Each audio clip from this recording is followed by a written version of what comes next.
اعلان ہے کہ جیتے جیتے جب تک سانس باقی رہی حضور پیر ثانی لاسانی والی رحمت اللہ کے منظور نظر رہے، اور اب جب آخری وقت آیا تو تب بھی اپنے مرشد کریم کی نگاہ ناز کے تارے بنے رہے۔ یہ خوش بختی کی بات ہے۔ حق کے دامن وسعت نہیں میں کچھ عرض کرتا، اور سب سے بڑی خوش بختی تو یہ ہے کہ اللہ پاک نے انہیں ایسا مہینہ عطا فرمایا کہ جب جہنم کے دروازے بند اور جنت کے دروازے کھلے،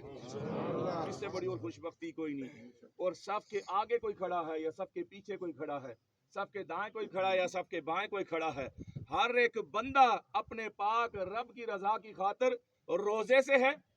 رات کو قیام کر کے آیا ہے، پاک کلام الہی سن کے آیا ہے، با جماعت نماز فجر ادا کر کے آیا ہے، اور اب بھی اپنی رضا کی خاطر اس دھوپ میں اس لیے کھڑا ہے کہ رب کی رضا کی خاطر جو بندہ روزہ بھی رکھتا ہے، قیام بھی کرتا ہے، وہ یقیناً بخشا جاتا ہے کہ نبی رحمت کا فرمان اس کے بارے میں آپ نے سن لیا۔ تو مجھے اتنا تو بتاؤ، جس کی نماز جنازہ میں سینکڑوں بندے روزے سے ہوں اور قیام اللیل کرنے والے بھی ہوں اور سارے جو بخشے گئے ہیں، اس کی ضمانت نبی مصطفیٰ کی زبان دے رہی ہو، جس بندے کی نماز جنازہ میں وہ کھڑے ہوں گے، اس کی بخشش کا عالم کیا ہوگا، اس کے درجات کی بلندی کا عالم کیا ہوگا۔ اور اس بندے کی زندگی کا عالم یہ ہے کہ شب ہو یا دن ہو، ہاتھ میں تسبیح بھی ہے اور ہر وقت باوضو ہے، مصلی کبھی نہیں چھوٹا، طہارت کا معاملات میں ہمیشہ آگے رہے، اور اپنے مرشد کریمی کے دربار میں جب بھی حاضر ہوئے با ادب حاضری کی، محبت سے حاضری کی۔ زندگی کی عجیب معاملے ہیں، کوئی پہلے جاتا ہے کوئی بعد میں جاتا ہے، اور بیماری کا تو عالم یہ ہے نا کہ ایک بندہ جب فوت ہو گیا تو لوگ مبارک دینے لگے۔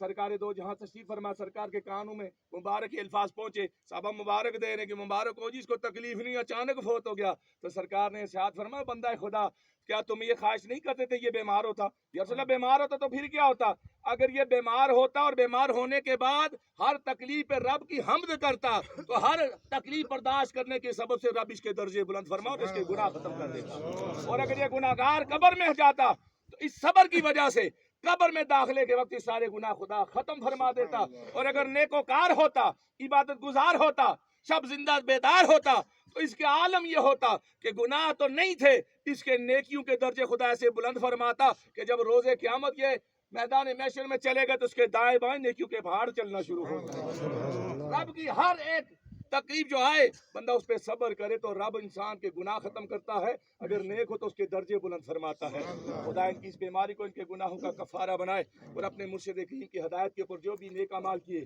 جو بھی اپنے معاملات میں ان نے تگ و دو کی، خدا اس کو قبول و منظور فرمائے، اور اولاد کی خدمت، اولاد کی محبت، اولاد کی ریاضت اور اولاد کی والد گرامی کے لیے جگراتے صبح و شام کی محنت خدا قبول و منظور فرمائے۔